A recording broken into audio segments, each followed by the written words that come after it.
Muy buenas chicos, bienvenidos a un nuevo vídeo. Hoy os traigo el tercer día del mundial de Fortnite. Y bueno, espero que os guste y allá vamos. Look at this, Pika jumping forward, finds one in front, that's a third party. This player now having to look at Pika.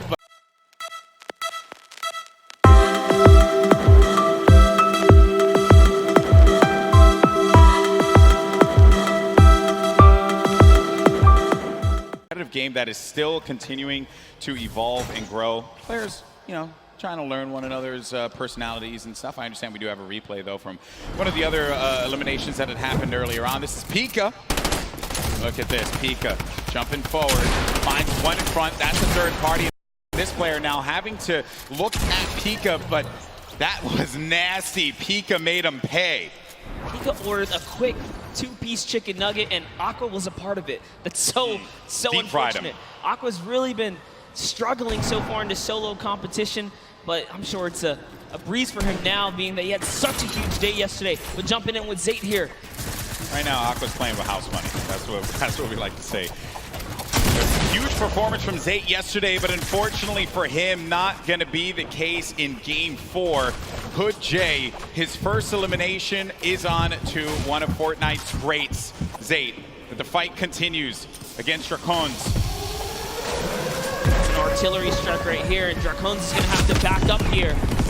As Hood J is going to get a moment of peace because he's in the lowest level. He doesn't have to worry too much. Dracons trying to axe his way through the middle, and he's trying to loot right there. That's his loot, respectively, if he can snatch it really quickly, but no, he's more focused on this battle right now. And sets up a cone as well. And Dracons, from the Brazilian region, so there's just aggression. That's what they do. They'll go after the fights, and they want to get in your face. They don't care. They don't care what region you're from. Absolutely loving the rhythm right now. He's really messing with the cadence of his axes, but he's going to get punished. And now he's the one who's on the defense right here as he backs up and takes the defensive stance to go ahead and heal. Doesn't have any shields, no minis, unlike Hood J, who has 2 more remaining. As well as some bandages. Allow him to bounce back. He's got all the mats now, Golden Boy. Yeah, he's got everything to work with. Sometimes you gotta go and just farm up, pick up as much as you can, or maybe even disengage from a fight. It may not be worth it. It's okay to disengage. Play the safe game. There's no reason that you gotta get aggressive, get in their face. We understand that is what the region likes to do, but in this instance, hey, you're playing for the long game. Yeah, and I talked with Macwood and Calculator in the Players Lounge for a while, and I asked him, what do you do if someone disengages? Do you respect a good disengage? And he says, depends, If both of you guys are in a weird situation, they'll give it up. There's no reason for you to go for a fight that you're just not comfortable with. Crew, though, he's looking for a fight right now. Has his player playing a little defense, but he ends up getting tagged, and now it's going to be him on the back foot. Has to take a moment. Pop a mini. That was a best case scenario for him because he still has full whites here. He did not lose normal health points. It was just his shield that was ripped off there. 2 quality players right now scrambling against one another. Pika, get rid of the trees so that you can get above. You also get a little bit more resources out of this, perhaps. It's right in front. Oh man, played around the corner there, and then Pika. He just had that brief moment to move away. Saw him move ever so slightly down low. Just saw the tip of his head. This is an intense battle. Pika versus Crew. Crew, a double qualified competitor here. Didn't play in the duos competition yesterday. And of the 2, he's the one who just goes in. He's not the IGL. Let's see how he can handle himself here when just playing solos now, and he's in the zone. He's found himself in the zone. Yeah, they're gonna get ticked for 1 in the zone, and they're pretty far from it. He doesn't want to play off that camera angle, but he's gonna chuck a brilliant grenade right there. It's gonna open up the box. Now you're inside of the Storm Monster. What do? You're engaging in this fight. You're losing health little by little. What's the play now? Oh no! Got the med kit, but he couldn't connect. The play was just to go for it. Pika gets the better, but he's gonna continue to tick for health. Does have a launch pad though. Can fly back. He's really far from the safe zone. And I just gotta say, that was Crew's game to win. He managed to turn it around and get that right camera dominant angle back, and he could have had it at that moment, but Pika's prime positioning put him over the ramp. He lost sight of him, and he let his guard down, and he got punished for it. And this is from Pika's perspective and how he got the better of Crew with the burst SMG, the weapon that I happen to favor quite a bit. I like it, although I do like to set myself up for failure sometimes, so I'll pick up the burst SMG. It won't really end that well for me, but for these players here, they know how to take advantage of each item in Fortnite. They're so good at really working with what's in front of them. Now the format, as we mentioned before, we're pretty far from it, okay? So when you get to 25th place, that's when the placement points start to tick, but each elimination is gonna give a crucial point. These have been some low point games. If you watched the online qualifiers wondering, man, we're seeing players getting 60, 70, 80 points, even 100 in some instances. Those are the online qualifiers, a different format. These are the best players in the world going against one another. The gameplay is going to slow down just a little bit as they all fight for the positioning. Yeah, this is definitely that time in the game when everyone kind of positions up and the heavy congestion begins, but King doesn't care about that because he's King. He's looking for a fight in arguably the worst zone to fight in, approaching zone 4 and 5 here. He's a savage. He's a savage. He does not want anyone else to sit up upon that throne. It should only be him, but it's okay. Sometimes you don't have to be that thirsty. You can move away. That player popped that ramp in front of him. He gets out. And look at this, look at that. That was so brilliant. He changes his angle there. He says, you know, I'm not going to use this side. I'm going to go around and start collapsing in on you, just losing or pushing that player out in uncomfortable ways. Oh, I like this. He's going down low. Master at finding angles here. He's just looking for the best way to break apart his opponent right now, and he's really playing mind games. Now, suddenly, this guy doesn't know what side he's safe on. He's losing all forms of real estate right here. You know, King, he just constantly wants to be in your face. He's done it in each game that has happened, and he always seems to just know where everyone is. Like that is a trait that you know, a lot of the players that are up here, they do have it, but in this South American region like this, where there have been obviously not a lot of players coming out of this for this particular tournament, I think King has put this region on the map without a doubt. He is truly representing here. This King is tracking is phenomenal. He's still keeping track of Tuesday here. Now deciding he's going to replenish some materials and refortify all of this area. Sanctioning to himself here. This is why he's in the running in the top 10 here. We saw him get taken out earlier before, but this is why he plays the high risk, high reward. And if I'm being honest, that's how you take first place. You put it all out there and go big or go home. Everything goes in your favor, honestly. Go big or go home. King up above, fight over on the mountain there. Tuzi's next to him, as well as Keenstar. And King, he's gone. He's flying over to the next target here. He just doesn't stop. Into another box fight he goes. And now he's going to reposition here and set up for the prime push. This is ridiculous. Look, he's still going. He does not care, people. King wants to jump into your box. It's his box now! Oh, what a beast! What a beast! He's not here to play. Laser's going to go down. King. Bow down. We thought Booga was one of the best box fighters. Hold up, it's time to do some reviews here because King is putting himself on the map here. All I want, Bala, if you're listening, I just want you to do a VOD review of King, okay? Get us a VOD review, please. Hopefully we can just agree on that. Wild stuff, man. Gets the window, boom, right to the face. Right to the kisser. He's already looking. What's wild about that fight, too, is a lot of players would have just stayed stationary in that position. Storm was coming in. They would have been content with being somewhere safe in the He had a next target zone. and he just went right for it. Incredible. Here we have Dubs now. Center zone. Still has a baller. Bucky still in the running here. Leshy also getting right next to Dubs. Also has a baller, so they're probably not going to get into too much of a battle, but who knows? Maybe they'll be Storm baller Surge buddies. is still a thing. Maybe there will be baller buddies. Maybe. But you're right, though, about the Storm Surge. You really are, because if you're not putting in damage, 0 eliminations for Leshy right now. How many fights has he actually gotten into? Someone's going to be above. There's Dubs. Minigun. That minigun goes right through your builds. Very powerful against structures. Dubs, only with 2 eliminations, is actually the match leader, and that's because he's just pinging other players. Yes, just damage leader. And we just talked about Storm Surge. That's why you want to be proactive. You want to shoot at anything that moves.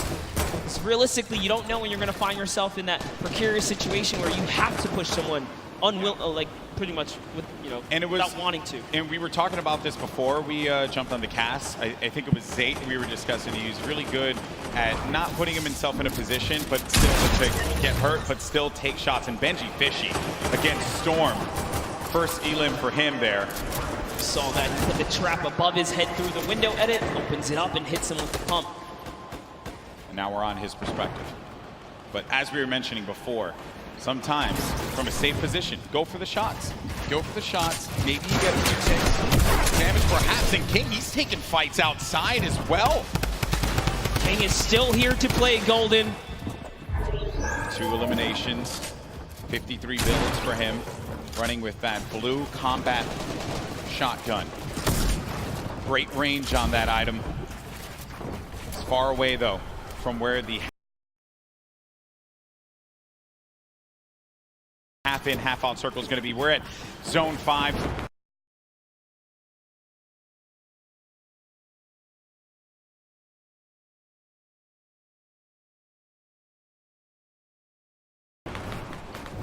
This is when things start to get a little crazy. What does King have as an option here? Is he looking for people on the move and then punishing them? Maybe trying to get the community launch pad, perhaps, if someone throws that down? What is he looking for here? It really wouldn't even surprise me if he's just looking for elimination to recap on materials right now, because he doesn't have enough to full tunnel across here. Knowing his playstyle, he's probably going to want to push here.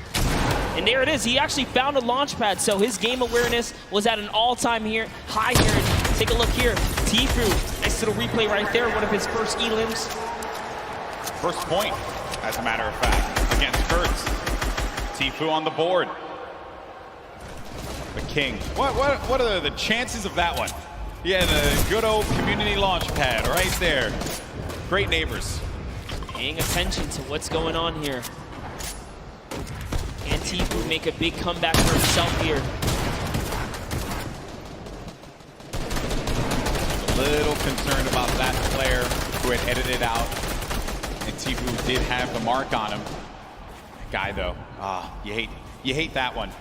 When you just get focused on so much. You're out and about trying your best to stay up in this game. And then everyone looks at you, and Tfue again, he's doing damage, but he's not getting the elimination. Other people are siphoning those away from him. Yes, Prisionero was just snatched from him. That's another point that unfortunately does not go his way here. He does have some shadow bombs though, so he will be able to make it to this next zone. He decides that he's close enough to try and tarp in, but now he becomes the target of the server because he's only building in wood here. People can take note of the structures being used. That will give you an indication as to where they are currently. Players do build around 2-box metal, perhaps. Metal, the strongest structure. In case you're wondering, maybe you're watching for the first time, wondering what's going on here. Your Game 3 winner, Dubs. 2 eliminations, still has that baller, but it is a very weak baller. I mean, look at that thing, it is cracked up. Not only that, he doesn't have health either. He is very, very weak here. He has tons of materials though. He just has to play for placement to continue to hold this lead that he has right now on the competition. King gets taken out by Mongrel, unfortunately, right there, and Bugga is still in the running here as he catches Flexi, and the kill feed is lighting up right now. as players are dropping, and we're approaching placement points finally here. We're getting very close to it, Monster. Once we hit 25th place, everyone's going to start to earn some points. Right at the side of your screen, 3 points for everyone. Still alive, but Dubs, and we mentioned it, that baller was in dire straits. It was not going to be able to survive another rotation, and neither was he with the HP that he had currently. Then the rotations, everyone's starting to move here. They have some shadow bombs. They're going to use those and get to the other side, get to the safe area, build around and protect themselves, and hope that they can continue to gain more placements as we take a look at the overhead. That's right. He was holding his breath because he needed to get that top 25. He didn't break it through in time. Everyone left in the game has already gotten placement points here, but you want to play for the next threshold. You want to continue to stay in this game here, as that's exactly what Tifu's doing with the Shadow Bomb, hopping around the builds here, trying to keep a low profile. Bizzle still in the running. One of the innovators when it comes down to tarping and pushing out with effective and clean builds. Just one of the greats of Fortnite altogether.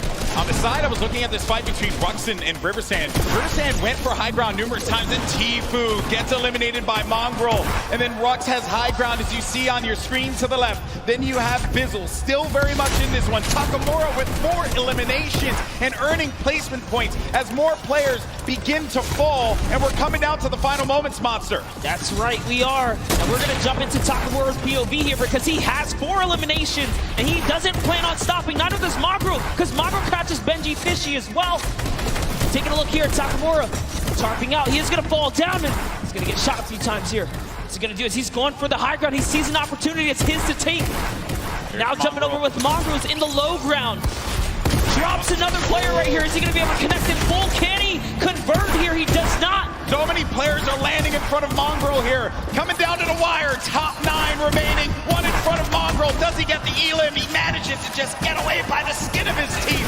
And now Mongrel gets up to the high ground. Maybe using this. If you keep jumping on the wall, you won't go out of the shadow state. He gets up top, but there's no one going to be there. There's a person all the way above him. Knocks the structure down. And the player does manage to catch himself and maintain the high ground positioning here.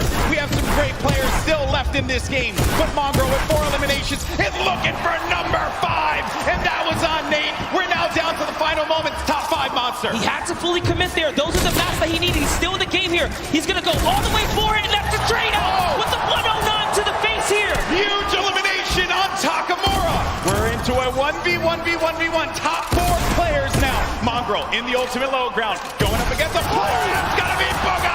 The game 1 winner will not be enough against Mongrel, who does get picked quite a bit. He loses a lot of HP. No more builds, but the victory royale goes to the veteran Som, who manages to pick up a massive win. Using the shockwaves in the final moments to snatch the high ground, Som claims a victory, but it's Mongrel who had a ton of eliminations and really was the ruining factor for so many of our top 10 competitors in that round right there. Mongrel was running a rough shot in the ultimate low ground, but it's Som, the vet. He has performed in so many competitions at a high level, and it's no surprise here. When Som gets that high ground, everyone needs to look out. He's so good at that. Mongrel had no builds left. He had no HP to work with. He did the job he needed to do. Top 2. He got 2nd place and a bunch of eliminations. And Shockwave's late game again, Monster. Such a great piece of equipment that you can use. Love that right there. Stands up, flexes, hits us with the let's go. He's feeling good. And that's a huge accomplishment to take a victory. And just you only have so many opportunities to win a game here. Just to do that alone, it's magnificent. Yeah, it really, magnificent is the best word that I could think of at those final moments. Games 3 and 4 certainly did not disappoint.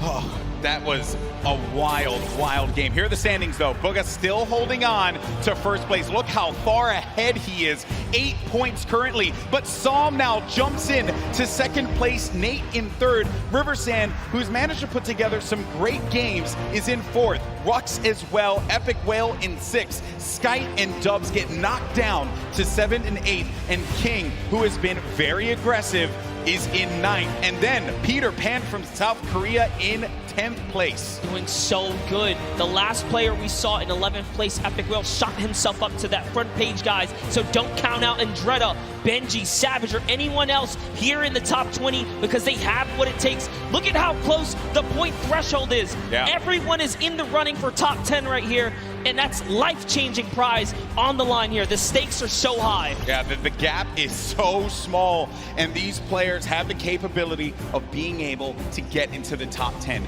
2 more games remain. I wonder who's going to take it all, but let's go down to the stage. We got Jordan standing by with our Game 4 winner song.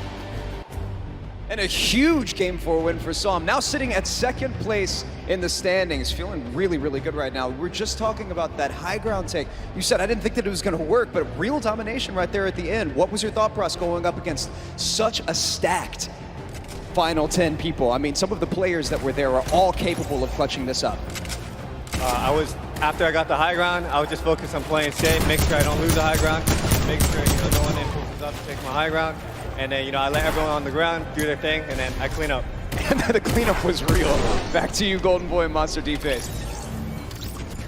Always a pleasure to hear from Psalm, a veteran in competitive Fortnite and doing it once again. No shocker there. You take the risk, you make the bold play, and sometimes it pays off. And in that instance, it definitely did. He's coming out quite pretty from there. I believe, was it 2nd place, currently in the standings. That was a nutty game, man. He's been in top 10 this whole time. Since the competition has begun, he's been chipping away at placement. And that last one was a huge victory for him. And that is exactly what he wanted and needed here to keep him relevant. Yeah, so many great moments in that game. And while we had the best seat in the house, there were some moments that maybe we didn't catch. And the good news is we got one of the best VOD reviewers in the game. Balla standing by to break it all down. Thank you so much, GB. Yes, we have 2 games remaining, and it looks like Psalm and Booga repeating that first game success early on. They're going to move forward at the top of the leaderboard, but for now, we're going to take a look at some of Rux's performances and some of his shots that pushed him up to 5th. So while we roll these clips, Rux, in the end game, first, he set himself up brilliantly in the early game against Arkram. We've talked about Arkram a number of times. This duel has been going on every single game here. Rux takes the better of Arkram and gets the loadout that he needs to push on forward here with the infantry rifle and the combat shotgun and heals to boot. Only 1 mat remaining through this entire time. Doesn't quite get those mats after finding the elimination onto Core Gaming, so he's working through old structures here, other players' structures. And that's when you start going sneaky beaky mode. He stays crouched, make sure that no sound is coming through for that elimination onto Slaya. He had high ground at this position. A nice shot there onto Light. Unbelievable flick shot with the combat shotgun.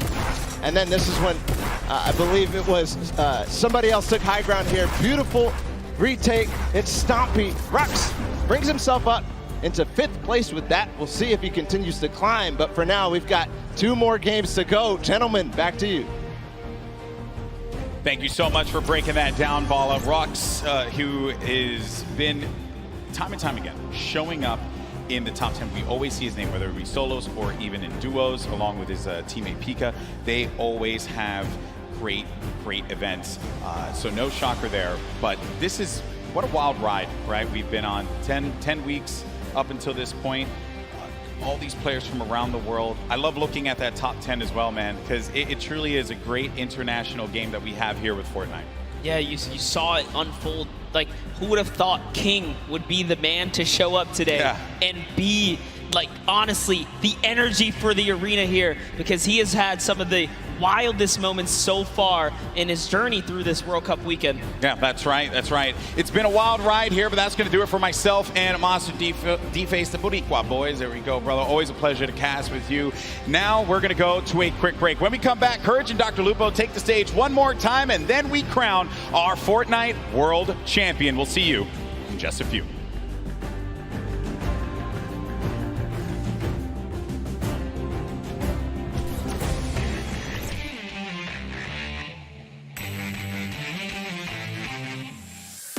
Hello, Fortnite fam. I am PookieFace_. I am joined here at the front of house with David, and we're going to talk a little bit about how all of these systems work, how we are bringing the Pro-Am, Creative Cup, and the World Cup to you guys this weekend. So David, nice to meet you. Thank you for joining me here. What do all of these buttons do behind us? Tell me a little bit about what all of the technical things are here.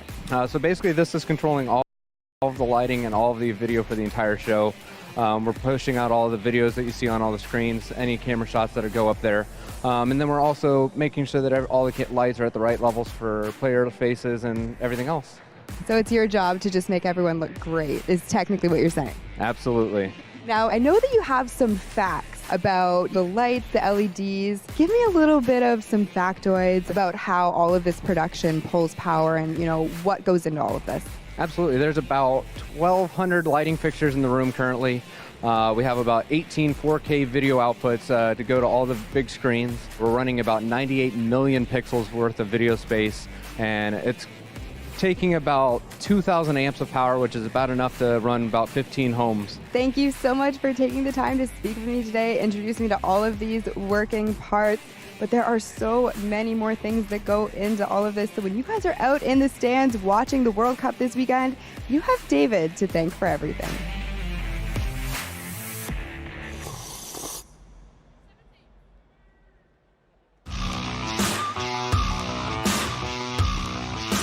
Dub said, look, I've qualified. I'm just going to come back and just flex on literally the entire region.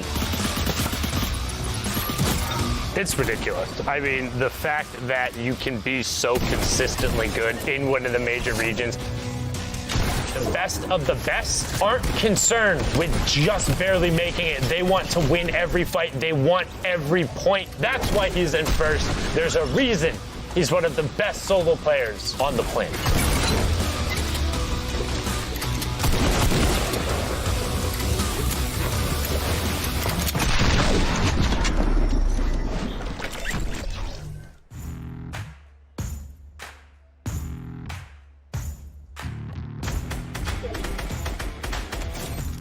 안녕하세요. 저는 이제 팩스폭스라고요. 저는 아시아 서버에서 이제 뉴욕 진출했고요. 이제 나이는 17살입니다. 저는 이제 위크 1에서 이제 처음에 솔로 4연승을 해가지고 초반에 이 점수를 거의 다 따가지고 그냥 후반에 맘 놓고 하고. 4 victory royales and he averaged 8 elims. Obviously first place. That's unbelievable. 이제 아시아는 스크림 같은 게 없기 때문에 저는 연습을 제대로 별로 못했기 때문에 아마도 일단 운에 맡겨야 될 것 같습니다. I New York City. Oh, okay, Factbox. I'll take you out for a good pizza. I know a couple good spots. 이제 한국에는 포트나이트 유저가 별로 없는데 진짜 응원하겠습니다.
Hey Fortnite fam, BallTW here to get in the nitty-gritty of competitive Fortnite. The final circles in competitive Fortnite are packed tightly with both action and players, all fighting to get the victory royale. Let's introduce one of the most common techniques used to outlast your opponents in those congested final zones. What is tunneling? Also known as snaking or pathing, this is when you build a protected tunnel while running away from the storm and into the next safe zone. When these safe zones get so small, this becomes very, very important, as there can be opposing players on all sides of you. Here's an example of the most basic tunnel, the straight tunnel. From your base, you simply build straight towards your destination straight ahead of you, with a floor piece below your feet and above your head. This is the most basic and also dangerous version of the tunnel, since you're not covering horizontally. You're exposed from your sides. However, you save materials by doing this. The materials you spend covering your sides quickly add up. Then, if you need to go diagonally to get where you need to go, you'll often see players do the diagonal tunnel. At its most basic, it's very similar. You're just changing directions as you go, once left, once right. This is very useful since sometimes you'll encounter enemies that you want to get away from on the road to the victory royale, or the next safe zone is in a diagonal direction. So just change directions and move, but make sure to stay safe from the storm. Now we talked about how you're exposed from your sides. In both versions, you can add walls to either side, or both left and right, or even in front as well. This gets really hard really fast, and this is why it's so impressive that not only are these high-level players tunneling so fast and without error, but at the same time going for crazy plays on unsuspecting opponents to rack up elimination points as well as placement points. It's a lot to take in, and oftentimes they do things so fast that you can't even keep up. Watching players like Cease, Bizzle, Mongrel, Benji Fishy, and all the players playing in the Fortnite World Cup Online Open play from their tunnels can be jaw-dropping. So there you have it, tunneling. One of the most important skills in competitive Fortnite. It's pretty simple at its core, but at the high pace of these congested endgames, it gets complicated. That means you need to practice, and make sure to hop in creative mode and do just that. You can practice it in the open on your own island, or use one of the many amazing pre-built training courses that creators have made. This was BallTW, and we'll see you in game.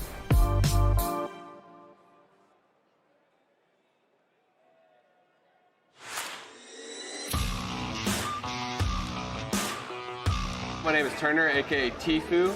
I qualified from the North American East region. This is not. Wait. Trying to sneak him in. Can you get him to drop it? Oh my! What is that angle? He hits all of the shots. The day I qualified, I was pretty hyped. I didn't even believe it was real at the time. I don't know. I was just kind of streaming, grinding, doing my own thing, and I tried my hardest and succeeded, I guess. Landing all the way up top, drops in. 100. Follow through on the shot. Literally reading my mind.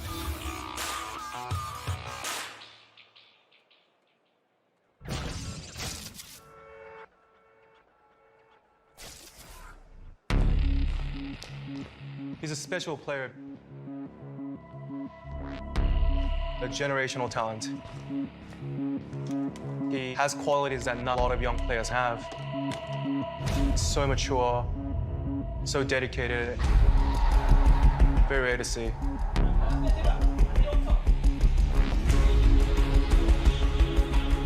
힘들어.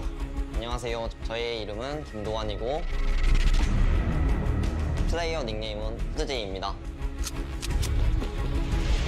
나이는 그리고 14살입니다.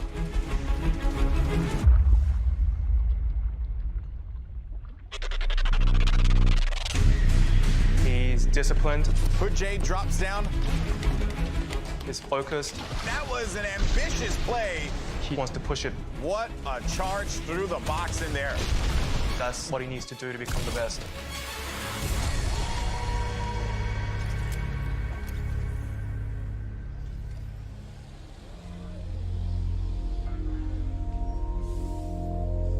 여기 간 다음에 제일 중요한 거는 이걸 타고 여기부터 먹어. 여 지금 이쪽에 그 상자. I'm Juno. 이거부터 먹고. I'm the coach for T1's Fortnite division. 그 페이탈은 여기 안 밀어. 여기는 거의 완전. I first met Jay when he was a free agent. 제일 베스트가 아이스크림 먹고 아이스크림 안 He's the youngest player in our team. 저는 포트나이트 선수로서 일산에 있는 아파트에서 팀원들과 함께 구단에서 생활하고 있습니다. 야, 웃으면서 해. 놀거리가 가장 많고 저희 팀원은 가족 같고 가족보다 뭔가 좀 더 끈끈하고 좀 더 위인 그런 팀인 것 같습니다. The team really looks at Hood-J as the little brother that everybody wants to take care of. 저는 일어나자마자 바로 옆방에 있는 연습실에서 포트나이트를 할 수 있다는 거에 대해서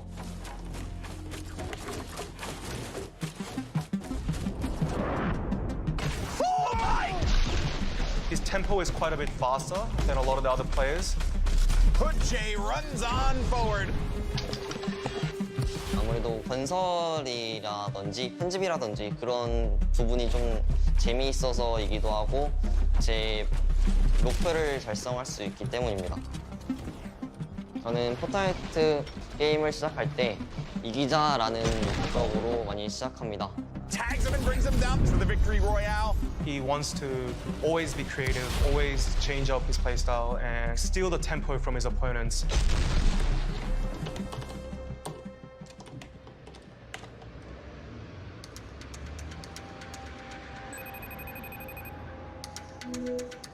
여보세요, 엄마.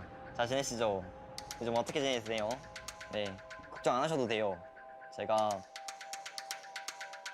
끝나면은 진짜 자랑스럽게 해드릴게요. 꼭 몸 관리 잘하시고 어디가 끝나면 바로 갈게요, 집으로. 네. 세계 최고 플레이어가 되고 싶은 이유는 아무래도 부모님인 것 같습니다. 가끔씩 부모님이라는 생각이 가끔씩 들어서 그게 동기부여가 되지 않나 싶습니다. Hood-J hasn't realized how talented he is just yet. I am just so impressed with what I'm seeing here from Hood-J. He has that potential to become the greatest of all time.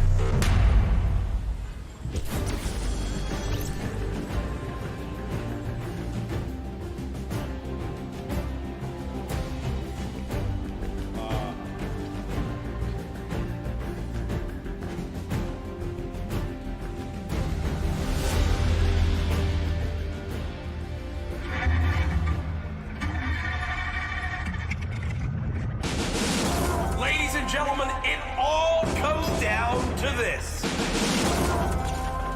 Millions watching across the world. On the biggest stage. Every single player out here, an absolute gamer, Jack. We've never seen anything like this.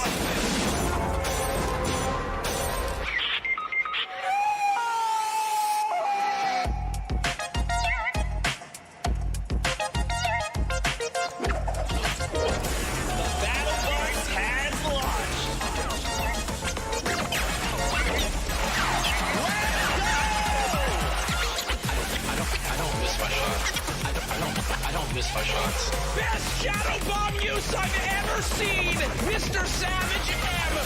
I don't miss my shot. I don't miss my shots. He's the player there. Runs out in the storm. Jump.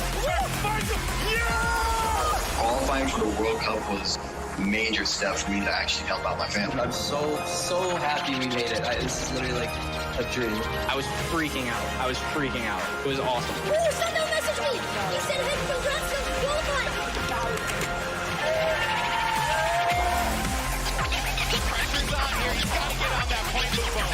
Here it is! He's going to be it! Now is why he's a World Cup qualifier! This is it right here, the 1v1! Who is the other person? Can he hit it? Oh my God! He hits it! You freaking legend! Are you kidding me? What a win! Victory Royale! GG! Ladies and gentlemen, huge shout out to Mike Realm spinning over there, guys. Give it up for him. And now we are one step closer to crowning our first Fortnite World Champions in solos. History is about to be made here, folks. And now I want to ask everyone here in the arena, are you ready? Let's do it one more time. I'm going to ask you again. Are you ready? Let's send it over to your casters for the last 2 games, Courage and Dr. Lupo. Over a year ago, the Fortnite World Cup was announced, and here today it culminates in the final 2 games of the solos competition. $30 million in prize money this weekend, and in 2 games, Dr. Lupo, we will crown another Fortnite World Champion. We've seen a ridiculous number of plays from everybody on the field. Yep. Even moments like King going out, literally the first eliminated 1 game immediately after, just slaying out in the lobby. We love to see gameplay like that. Very aggressive from a number of players that honestly a lot of us didn't even expect to show up on the board. But you have to remember though, every single player that has qualified for the solo finals here at the Fortnite World Cup in New York City is at the top of their game. 40 million people played through. This is what's left, the best of the best of the best. We know the storylines continue throughout this lobby of the 100 best players in the world. We have 2 games left. Our standings, well, they're very close, and Sundown's going to update us on where they lock up. Thank you so much, Lupo and Courage, with only 2 matches left to decide who is the world champion solo player, who is the best of the best of the best. We're gonna take a look at what the standings currently look like and what needs to happen. So the first thing you're gonna see right away is the runaway train Bugha up top. 1 victory royale, leading the pack with 15 eliminations at 37 points, 8 points clear. But we talked about it a little bit yesterday and a lot during the qualifiers. What is a reasonable game to expect? We've seen a lot of the victory royales today actually coming from more passive players. They've been getting around 11 to 12 points apiece. We've been seeing high volume eliminations happening in the early and the mid game. But right now, looking at this board, Peter Pan sitting in 10th place right now is just off of the mark. He's 16 or 18 points off. With a reasonable game, he could challenge towards that. Let's take a look at the second page, because then from 10th to 20th, it is a 4-point difference. Mongrel with a fantastic performance in the last game pushes himself into contention, and this top 20 is the line where you will see an increase in that prize bonus. You want to be at minimum on this page when all is said and done. 2 matches are left. We have already seen world champions crowned in creative and duo. Who will be the ultimate victory royale and who will take home the title? We're gonna throw it back inside and see the final 2 matches. Lupo, Courage, let's take it home. Thank you, Sundown. The standings so close, all for the coveted trophy that you see on your screen, the title of Fortnite World Champion. 15 million just for this solos competition, 3 million for first. With 2 more games left, who do you think comes out on top? I would love to see the 13-year-old from the South America, King, show up big. I mean, he's put on a fantastic show thus far. You have to remember, just 1 slip up, 1 bad game, that's not enough to take you out of the lead. He very easily, a solid high elim game, a top placement, doesn't even have to be a victory royale at this point. With how well he's played. He could make his way to the top with ease. Can anyone catch Bugha at the top of our leaderboards? The lobby is ready. Ladies and gentlemen, the battle bus launches in 2, 1. Game 5 underway of the Fortnite World Cup Finals Solos competition. Can they catch Bugha? His lead remains from the incredible shockwave plays earlier. All 100 players in the biggest day of their entire lives fighting for their big share of the, well, $3 million first place spot, 15 million in total. From last game, saw him a last-minute clutch there. Took home a victory royale. We're going to watch his drop in here as well as everybody else near the top of this board. As we go into these later matches, folks, keep in mind we're going to try and keep an eye on those that are closest to contention for that world champion position. Very, very important to know that. Go to the board there. You see 4 of the 5 llamas in the very south edge of the map, starting at Salty all the way down to the east of Happy Hamlet. one more all the way to the top middle. Those getting picked up early are very, very important. A baller for Psalm already at the beginning of the game. It's like he may have been the only one to drop up here. And are you kidding me? A Jug, a proxy grenade launcher. I was like, sure. He's only averaging 1 limb per match, you see, but he's in second place. So the value's so key for placement. Has placed in the top 18 of every match. So we played 4 games. That means he's gotten placement points in every single match so far, Dr. Lupo. It's a big reason why he finds himself in second place. To be that consistent in this lobby, absolutely insane. Gotta break 25 to get those points. Arkram, Rux, fighting out in Westworld, as people do call it, this desert town. Arkram has had a couple games where he's just basically got fried right off the start. Can he turn it around right now? He was top 15 earlier.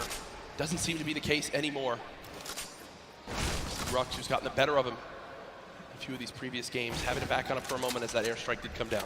Don't count him out just yet, though. This drop, honestly, one of the loot heaviest in the game. You have a lot of materials as well. A player like this, he gets in a good position, maybe even takes out Rux, doesn't have to fight anybody else down here. He can climb his way out of here with ease. 9 grenades in Rux's inventory.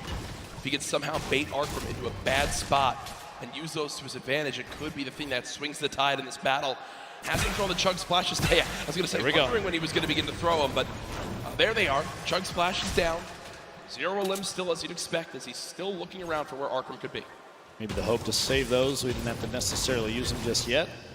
Big anticipation of combat before you know it, or at least the chance of it.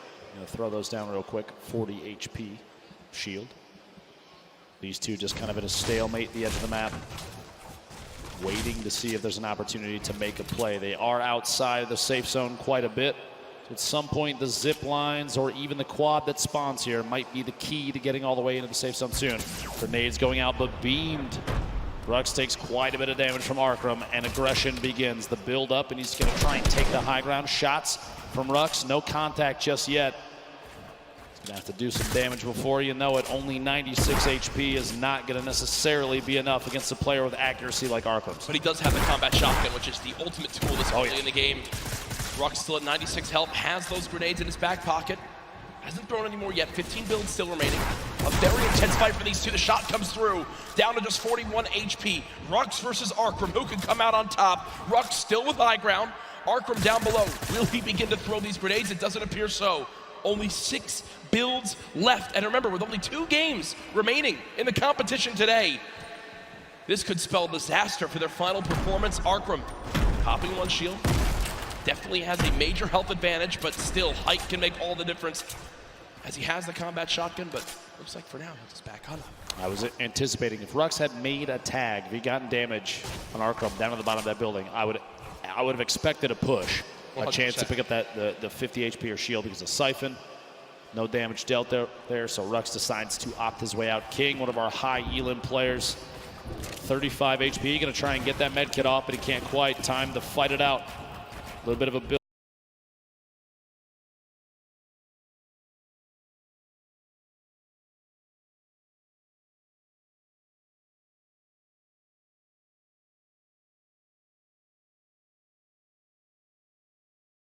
Battle and see who can take ownership of the walls. King building up and layering yet again. Oh my goodness. The shockwave. He's actually going for it. Are you kidding me? Lutenezi goes down, and King back up to 85 HP. What a play. On the World Cup stage. Yeah, the kid. He just shockwaved to the sky and tried to hip fire hand cannon his opponent. With 35 HP. Are you kidding me? With 35 health?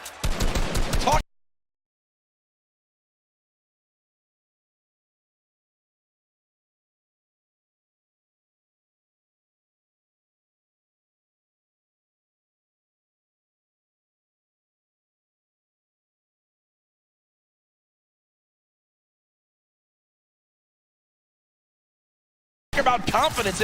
It's such an insane play that it catches the opponent off guard. Stompy trying to push on it. I believe this is Dubs on the other side of the wall. Stompy gets the wall, gets the elim. Down goes Dubs. And also in the elimination feed, Aqua, our Fortnite world champion from yesterday, has eliminated Tfue. match 5 out of 6, 1 left. Those players, the 16 that have already been eliminated, they still have 1 game remaining. But our current leader on the standings, Bugha, down in Lucky Landing, gonna make a rotation away. Avoid any damage. At this point, gonna be the most important thing is getting ahead of the game here. As the storm is pressing on in, he's only against 1 other player down here at Lucky.